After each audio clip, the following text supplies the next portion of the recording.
Hello friends, welcome to study stage. तो आज हम लोग गुणनखंड बनाना सीखेंगे। तो आपके सामने यहाँ पे क्वेश्चन है कि minus x square plus 11x plus 60 दिया हुआ है। देखिए यहाँ पे सबसे पहले माइनस दिया गया है एक्स के साथ, तो आपको बिल्कुल घबराना नहीं है, बहुत ही आसान क्वेश्चन है, बहुत ही आसान तरीके से ये बन जाएगा। तो इसमें सबसे पहले हम समझते हैं कि चर पद क्या होता है, यानी कॉन्स्टेंट नंबर, अचर पद, वेरिएबल नंबर किसे कहते हैं, और इसमें पहचानेंगे कि चर पद कौन सा और अचर पद कौन सा है। ठीक, तो यहाँ पे देखिए चर पद यानी वेरिएबल नंबर किसे कहते हैं। देखिए चर पद हम उसे कहेंगे जिसके साथ जो है ए एक्स वाई पी मतलब कुछ भी लगा रहा है, जैसे कि एबीसीडी का नंबर कोई भी लगा रहा है तो उसे हम चर पद कहेंगे। देखिए चर पद यानी वेरिएबल जो नंबर होता है उसका मतलब वैल्यू जो है हमेशा बदलता रहता है। अगर 4x है चाहे या फिर 4p है, 8z है, जो भी हो, एबीसीडी का कोई भी नंबर हो साथ में लगा रहा है तो ये वेरिएबल नंबर हो गया, चर पद हो गया। इसका मान हमेशा बदलता रहता है। अगर x का मान यहाँ पे हम 2 रख देंगे तो इसका मान बदल जाएगा, 4 में 2 से गुना कर देंगे, 4 दूना 8 हो जाएगा। अगर p का मान यहाँ पर हम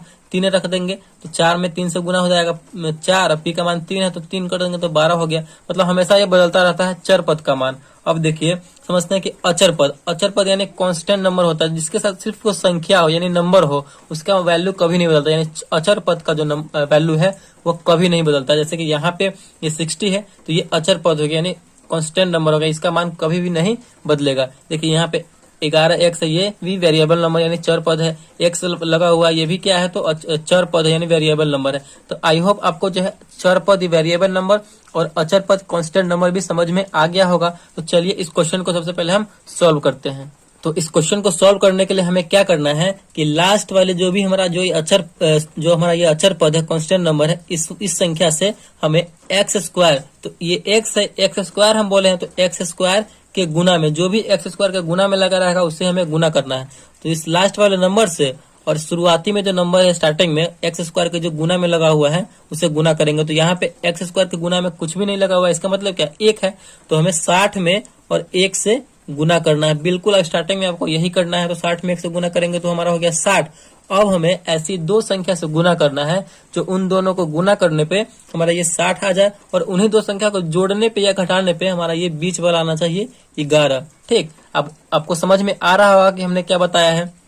तो चलिए आप गुना कीजिए। देखिए यहाँ पे 2 टर्म बन सकते हैं, यानी 2 यहाँ पे केस बन रहा है कि 10 में 6 से करते हैं गुना, 10 छक 60 हो जा रहा है, 10 में 6 से करेंगे तो 60 हो रहा है। लेकिन 10 और 6 को जोड़ के देखते हैं, 10 और 6 जोड़ेंगे तो 16 हो जाएगा, जो कि यहाँ पे हमें 11 लाना है। 10 और 6 में से घटाते हैं तो 4 आ रहा है, जो कि हमें 11 लाना। तो ये वाला टर्म यहाँ पे संभव नहीं है। और भी हम करते हैं, 60 कैसे आएगा, तो 15 चौका 60, यानी 15 में आप 4 से गुना करेंगे तो 15 चौका 60। आपको अपने माइंड में मतलब ऐसे ही सोच सोच के लाना है, ठीक, तभी आप क्वेश्चन को सॉल्व कर पाएंगे। तो 15 और 4 को जोड़ते हैं तो 19 हो जा रहा है, जोड़ने पर ये नहीं हो रहा है। 15 में से 4 घटाते हैं तो 11 हो रहा है। देखिए बिल्कुल ये सही यहाँ पे बैठ रहा है। 15 में 4 से गुना कर रहे हैं तो 60 आ जा रहा है, तो 15 में से 4 घटा रहे हैं तो हमारा 11 आ जा रहा है। बिल्कुल ये घटाने पे हो रहा है। तो चलिए 15 और 4 को ही हम लेके चलेंगे। तो जैसे है बिल्कुल वैसे लिखेंगे। पहले स्टार्टिंग वाला number minus x square, 15 plus 15x में से 4x ने घटाया है तब हमारा 11x आया है, तो माइनस 4x लिखेंगे, प्लस लास्ट वाला जो है जैसे बिल्कुल वैसे लिखेंगे। ठीक, तो चलिए अब इन दोनों में से कुछ कॉमन होने वाला आपको दिख रहा है तो हम कॉमन कर लेंगे। इन दोनों में x लगा हुआ, बिल्कुल हम x को कॉमन कर लेंगे। माइनस है तो पहले माइनस और x दोनों साथ में हम कॉमन करेंगे, तो यहाँ पे क्या बचेगा, सिर्फ x बचेगा। और यहाँ पे हम कितना से यहाँ पे गुना करेंगे तो हमारा 15x आ जाए, प्लस 15x। अगर हम माइनस 15 से गुना करते हैं माइनस x में तो माइनस माइनस मिलकर प्लस हो गया, तो 15x में करेंगे तो 15x भी हो जा रहा है, बिल्कुल सही है। अब आपको जो फर्स्ट वाले बॉक्स में जो जैसा लिखे हैं ना बिल्कुल सेम यहाँ भी आपको लिख देना है। तो x माइनस 15 तो यहाँ भी लिखेंगे x माइनस 15।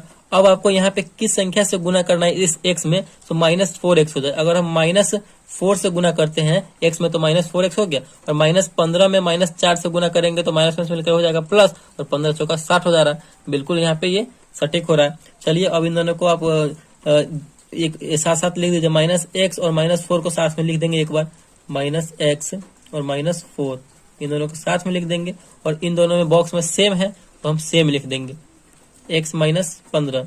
दोनों में से कोई एक लिख दीजिए क्योंकि दोनों सेम है। और यहाँ पे हमारा ये आंसर आ चुका है, minus x minus 4 into x minus 15। तो यही हमारा आंसर हो गया, इसका गुणनखंड यही हो गया। तो आई होप आपको ये समझ में आ गया होगा कि कैसे हमने किया है। चलिए एक और क्वेश्चन को लेते हैं और क्वेश्चन को सॉल्व करते हैं। और लास्ट तक वीडियो को जरूर देखिए, क्योंकि लास्ट में आपको एक क्वेश्चन दिया जाएगा और उस क्वेश्चन को सॉल्व करके कमेंट बॉक्स में उसका आंसर देना है। तो सेकेंड क्वेश्चन आपके सामने यहाँ पे -3x² प्लस 10x प्लस 8। तो आपको समझ में तो आ ही गया होगा चर पद और अचर पद, जिसके साथ x y z जो भी लगे रहे तो वो चर पद हो गया यानी वेरिएबल नंबर हो गया, जो नंबर सिर्फ संख्या हो वो कांस्टेंट नंबर हो गया यानी अचर पद हो गया। तो चलिए इसे बनाने के लिए हम क्या करेंगे, पहला स्टेप क्या है कि लास्ट वाली संख्या को हमें x² के जो गुना में संख्या लगा है उसके साथ गुना करना है। तो 8 में हमें x² के आगे संख्या जो लगा उससे गुना करना, तो 8 में हमें 3 से गुना करना है।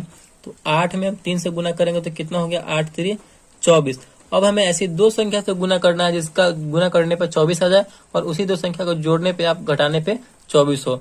तो यहाँ पे बहुत सारा टर्म बनता है 24 लाने का। तो चलिए ऐसी दो संख्या में हम गुना करते तो 24 हो जाए। तो 12 दूना 24, देखिए 12 को और हम 2 के साथ गुना कर रहे हैं तो कितना आ रहा है 24, और 12 को 2 को जोड़ के देखते हैं तो 12 2 14 हो जा रहा है। जोड़ने पे तो हमारा ये बीच वाला नहीं आ रहा है। घटा के देखते हैं 12 में से 2 जाएगा तो 10 यानी 10 आ जा रहा है। 12 और 2 को गुना करने तो 24 आ जा रहा है और 12 में से 2 घटाने में 24 10 हो जा रहा है। तो ये हमारा ये सेटिस्फाई हो रहा है इस पे। चलिए इसी को लेकर चलेंगे, पहले जैसे बिल्कुल वैसे लिखेंगे -3x²। देखिए 12x minus 2x, 12x minus 2x इसलिए लिखेंगे क्योंकि 12x में से 2x घटेगा तब हमारा ये 10 हो रहा है, और इन दोनों को गुना करने पर हमारा ये 24 हो रहा है। प्लस 8 है तो प्लस 8। ठीक, अब देखिए इन दोनों से आपको कुछ कॉमन होने वाला दिख रहा है। अगर हम -3x कॉमन कर लेते हैं तो यहाँ पे कितना बचेगा, x बचेगा, क्योंकि -3x में x से गुना करेंगे तो -3x² ये हो जा रहा है। और यहाँ पे देखिए 12x है तो हम 3 में कितना से गुना करेंगे जो 12 हो जाए, तो 4 से गुना करेंगे। तो x ऑलरेडी कॉमन है तो यहाँ पे हम -4 से गुना करेंगे क्योंकि माइनस माइनस मिलकर हो जाएगा प्लस, और -3x और -4 गुना करेंगे तो प्लस 12 हो जा रहा है। चलिए जो हम पहले वाले क्वेश्चन में लिखे हैं बिल्कुल सेम हम यहाँ पे भी लिखेंगे। तो x माइनस 4 है तो यहाँ भी हम x माइनस 4 लिखेंगे।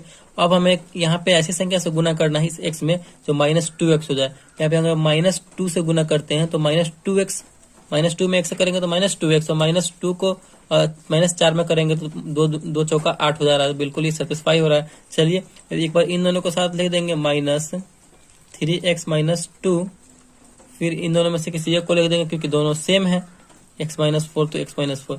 इसका जो गुणनखंड का आंसर आ गया वही यही आ गया, दोनों -3x minus 2 into x minus 4, यही इसका आंसर हो गया। तो इसी टाइप से हम गुणनखंड बनाएंगे। तो चलिए आपके लिए क्वेश्चन दे रहा हूँ, उस क्वेश्चन को सॉल्व करके कमेंट बॉक्स में उसका आंसर देना है। तो आपके सामने क्वेश्चन है -12x² प्लस 11x माइनस 2। तो इस क्वेश्चन को फटाफट सॉल्व कीजिए और कमेंट बॉक्स में इसका आंसर दीजिए। तो अगर वीडियो आपको अच्छा लगा और पसंद आया तो प्लीज वीडियो को एक लाइक कीजिएगा, और चैनल पर नया है तो चैनल को सब्सक्राइब जरूर कीजिएगा। Thank you.